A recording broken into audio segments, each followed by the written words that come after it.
CM Yogi Adityanath Uttarakhand के दौरे पर हैं, जहां अपने पैतृक गांव पंचूर में ग्रामीणों से सीएम योगी मुलाकात कर रहे हैं।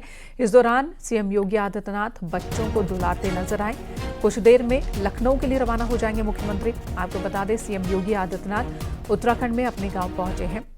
बीते 2 दिनों से उत्तराखंड के दौरे पर हैं। पारिवारिक शादी समारोह के साथ ही कई और कार्यक्रमों में उन्होंने हिस्सा लिया।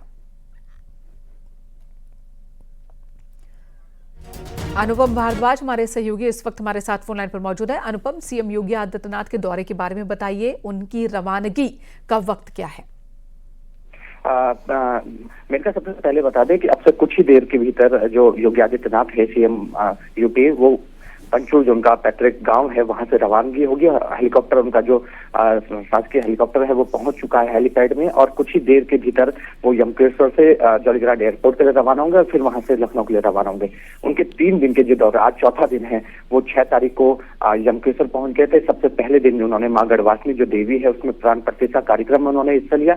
उसके बाद जो उनका पैतृक गाँव है पंचूर के पास से बिथ्याणी, वहां पे महाविद्यालय है, गुरु गोरखनाथ महाविद्यालय है। 100 फीट के ऊंचे झंडे का उन्होंने वहां पे लोकार्पण किया। इसके अलावा किसान मेले का उद्घाटन किया, और साथ ही जो किसान है, इलाके के जो किसान है, जो ग्रामीण है, उनसे उन्होंने संवाद किया।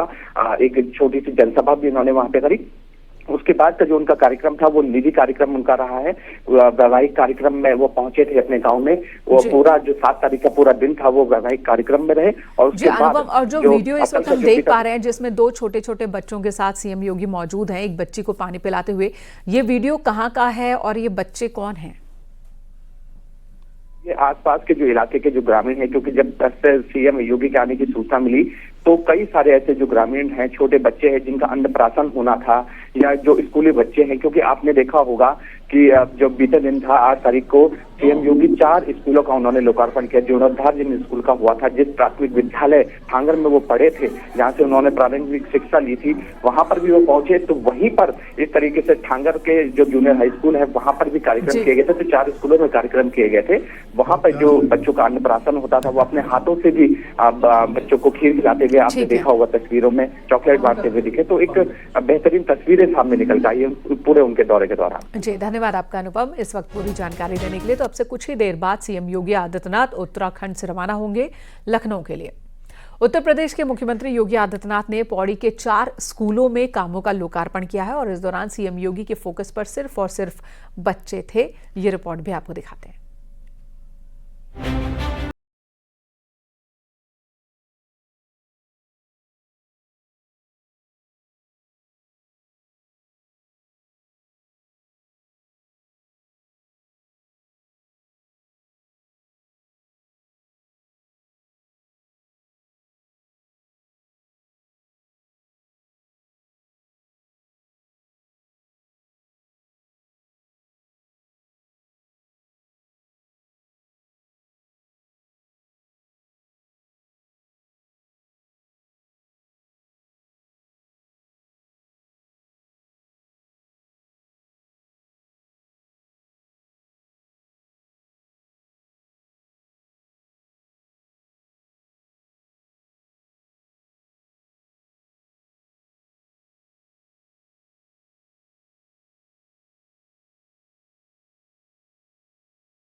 विद्यालयों के लिए, ठांगर के दोनों प्राइमरी स्कूल को भी और जूनियर हाई स्कूल को भी, ऐसे ही कांडी के जूनियर हाई स्कूल को और बिथ्याणी के प्राइमरी स्कूल को भी, ये चारों गवर्नमेंट के विद्यालय हैं। चारों विद्यालयों को इन्होंने कायाकल्प के साथ जोड़ करके, अत्याधुनिक सुविधाओं के साथ जोड़ करके उन बच्चों को भी आज देश और दुनिया के अंदर क्या कुछ हो रहा है शिक्षा के क्षेत्र में, इनको जोड़ने का काम किया गया है।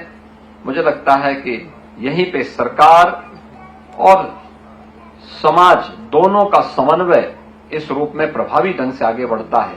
अब दायित्व तो बनता है हमारे शिक्षकों का, वे प्रभावी ढंग से अपनी भूमिका का निर्वहन अगर कर देंगे तो उसके परिणाम भी उसी रूप में आएंगे। जिन 4 स्कूलों के रेनोवेशन वर्क का लोकार्पण उन्होंने किया, उसमें एक प्राइमरी स्कूल ठागर भी था, जहां खुद मुख्यमंत्री योगी आदित्यनाथ ने 1ली से 5वीं क्लास तक की पढ़ाई की थी। सबसे ज्यादा वक्त उन्होंने इसी स्कूल में बिताया। सीएम योगी ने अपने हाथों से बच्चों को चॉकलेट भी दिए, उनसे संवाद किया। रितिका, आज कौन आया था स्कूल में? योगी आदित्यनाथ जी। अच्छा, तो कैसा लगा आप लोगों को? बहुत अच्छा लगा।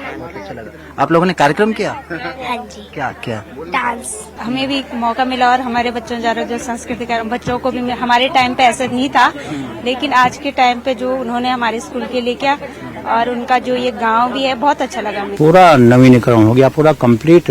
और पहले तो उसमें टीन की छत थी, तब मैंने उसमें लेंटर डलवाया टीन लगा करके। उस समय उसमें कुछ पैसे मिले थे, वो हुआ। आज तो पूरा उसका काय प्लॉट हो गई बिल्डिंग की। बाकी अन्य चीज तो पता नहीं अंदर की, लेकिन बिल्डिंग की पूरे काय प्लॉट होगी आज। खुशी महसूस होती होगी, आप प्रिंसिपल रहे हैं वहाँ पे? बहुत बड़ी खुशी। मैं परसों में आया देखने के लिए, मैंने कहा क्या हो रहा है, परसों में आया मैं। हाँ, और आज फिर दोबारा आया। फिर योगी जी ने कहा कि वहाँ आइएगा परसों आज के लिए। शनिवार को योगी आदित्यनाथ जिस भी स्कूल में गए, उनका फोकस सिर्फ बच्चे और उनकी शिक्षा व्यवस्था पर रहा। उन्होंने भरोसा दिया कि आने वाले सालों में इलाके के अन्य स्कूलों का भी CSR फंड में आधुनिकीकरण किया जाएगा। इस दौरान मुख्यमंत्री पुष्कर सिंह धामी, पूर्व सीएम त्रिवेंद्र रावत, तीरथ सिंह रावत और मंत्री धन सिंह रावत के साथ सतपाल महाराज भी मौजूद थे। यमकेश्वर से अनुपम भारद्वाज के साथ सुनील नवप्रभात की रिपोर्ट।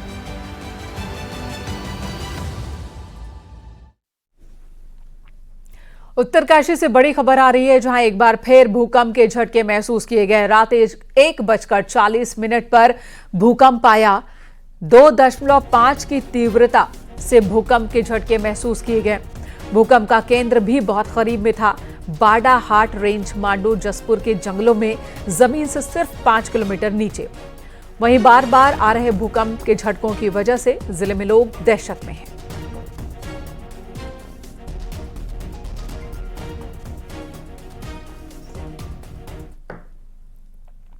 2025 की चारधाम यात्रा में इस बार नजारा कुछ अलग दिखेगा। पहली बार चारधाम यात्रा को लेकर उत्तराखंड पुलिस कुंभ के तर्ज पर यात्रा मार्ग को सेक्टर्स में बांटेगी। गढ़वाल आईजी ने बताया कि हर सेक्टर पर अधिकारी तैनात होंगे, जो यात्रा मार्ग पर पेट्रोलिंग के जरिए नजर रखेंगे और सूचना का आदान प्रदान करेंगे। कंट्रोल रूम को पूरी व्यवस्था की जानकारी देंगे, जिससे जाम और दुर्घटनाओं को रोकने में मदद मिलेगी। उसी से हम पूरे यात्रा रूट में इस सेक्टर को बांटेंगे और समस्त यहाँ पे मोटरसाइकिलों द्वारा हमारे कांस्टेबल, हेड कांस्टेबल जो है इसकी नियमित पेट्रोलिंग करेंगे, ताकि कहीं पे भी यात्रा में किसी भी तरीके की दिक्कत जैसे कि जाम या फिर कोई भी ऐसी कोई समस्या है वो ना आने। रुड़की की पिरान कलियर दरगाह में खासा हंगामा हो गया। यहां दो गुटों के बीच भिड़ंत हो गई और देखते ही देखते विवाद मारपीट में तब्दील हो गया। मामूली विवाद पर पहले कहासुनी हुई, फिर दरगाह के ही अंदर लात घूंसे चलने लगे। काफी देर तक हंगामा होता रहा और एक पक्ष के लोगों ने बेल्ट से दूसरे पक्ष के लोगों को पीट डाला। अब ये वीडियो सोशल मीडिया पर वायरल हो रहा है। पुलिस मामले की जांच की बात कह रही है। न्यूज़ 18 इस वीडियो की पुष्टि नहीं करता।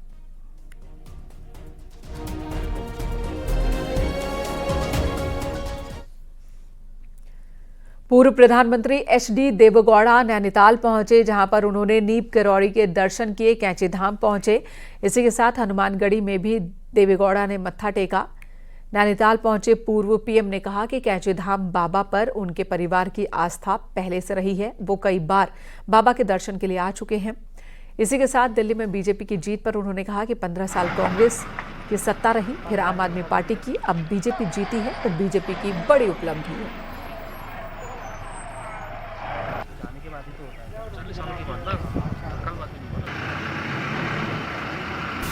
15 years Congress rule in Delhi. 15 years Aam Aadmi rule. Now, Bharatiya Janata Party under the leadership of our Honorable Prime Minister, they got the mandate of the people. People of Delhi was fed up and gave them the mandate to the leadership of the Honorable Prime Minister Modi.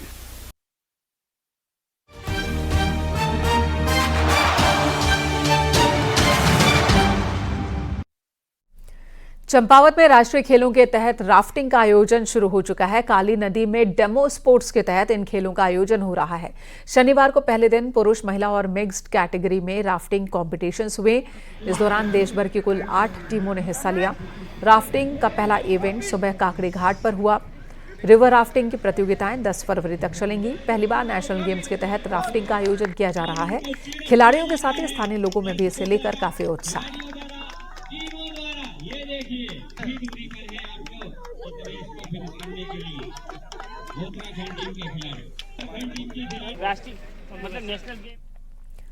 Corbett के आसपास के जलाशयों में पहुंचे पक्षी अब वापसी की उड़ान भरने को तैयार है। ये परिंदे बसंत ऋतु के बाद अपना माइग्रेशन समाप्त कर अपने घरों को लौट जाते हैं।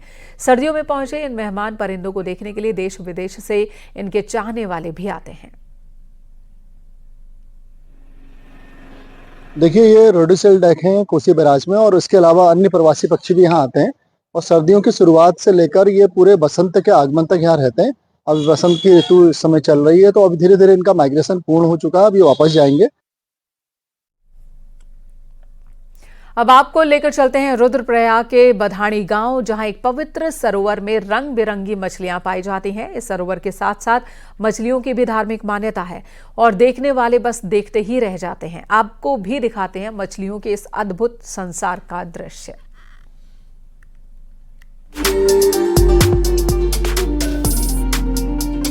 उत्तराखंड के रुद्रप्रयाग में बधानी ताल अपनी सुंदरता के साथ साथ अपनी मान्यताओं के लिए भी प्रसिद्ध है, जहां रंग बिरंगी मछलियों का एक संसार बसता है। और यही वजह है कि इनको देखने के लिए दूर दूर से पर्यटक यहां पहुंचते हैं। सुकून के पल बिताने के लिए अक्सर लोग उत्तराखंड की खूबसूरत जगहों का रुख करते हैं और यहाँ पर पर्यटकों को प्रकृति से रूबरू होने का भी मौका मिलता है। इन्हीं में से एक जगह है बधानी ताल, जहाँ रंग बिरंगी मछलियों का एक संसार बसता है। यही वजह है कि इनको देखने के लिए दूर दूर से पर्यटक यहाँ पहुँचते हैं। और बहुत यहाँ आके बहुत अच्छा लगा। यहाँ बहुत खूबसूरत मछलियाँ दिखती हैं और यहाँ आके ये भी पता चला है कि जो भगवान शिव पार्वती का विवाह स्थल है त्रियोगी नारायण, वहाँ का जल इस तालाब में आता है और देवी शक्ति के रूप में जो यहाँ पे रंग बिरंगी मछलियाँ हैं उनको पूजा जाता है। कहते हैं कि महाभारत काल में जब पांडव केदारनाथ की ओर जब जा रहे थे, तो द्रौपदी के द्वारा जब सायंकालीन जो रात्रि प्रवास यहाँ पर किया गया और द्रौपदी के द्वारा प्रातः काल में स्नान के लिए निवेदन किया गया अर्जुन से, तो अर्जुन के द्वारा ही उस समय इस झील को अपने तीर से उसको उत्पत्ति इसकी बताई गई है। तो उस समय से इसका एक विशेष महात्म्य है।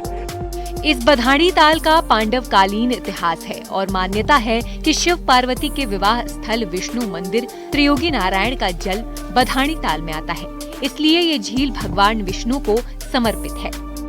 और इस ताल में मौजूद रंग बिरंगी मछलियों को भी देवतुल्य माना जाता है, जिनकी श्रद्धालु और पर्यटक पूजा करते हैं। रात में होती है, दूर दराज से पर्यटन ट्रैकिंग लोग यहाँ पे आते हैं और मछलियों को चावल और खाद्य सामग्री भी देते हैं। और रंग बिरंगी मछलियाँ यहाँ पे जब उनको खाना दिया जाता है तो छेड़ता नहीं है, नहीं इनको कोई छेड़ता नहीं है, एक भव्य है, बिल्कुल पूजनीय है। बधानी ताल में रंग बिरंगी मछलियों की दुनिया हर किसी को आश्चर्यचकित करती है और इन मछलियों की पूजा होती है।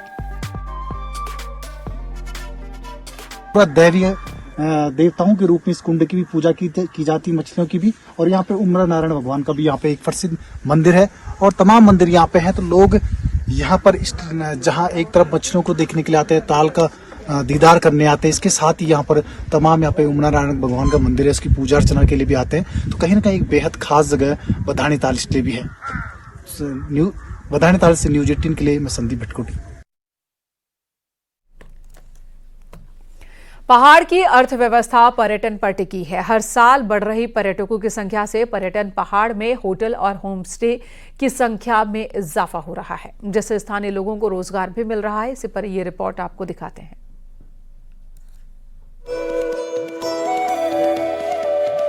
सर्दी हो या फिर गर्मी का मौसम, पहाड़ की खूबसूरत वादियां पर्यटकों का इंतजार करती है और अल्मोड़ा के जागेश्वर, कसार देवी, रानीखेत के साथ ही मारचूला में भी जमकर पर्यटक पहुंच रहे हैं और पीएम मोदी के जागेश्वर धाम में दर्शन के बाद यहाँ आने वाले पर्यटकों की संख्या कई गुना बढ़ गई है।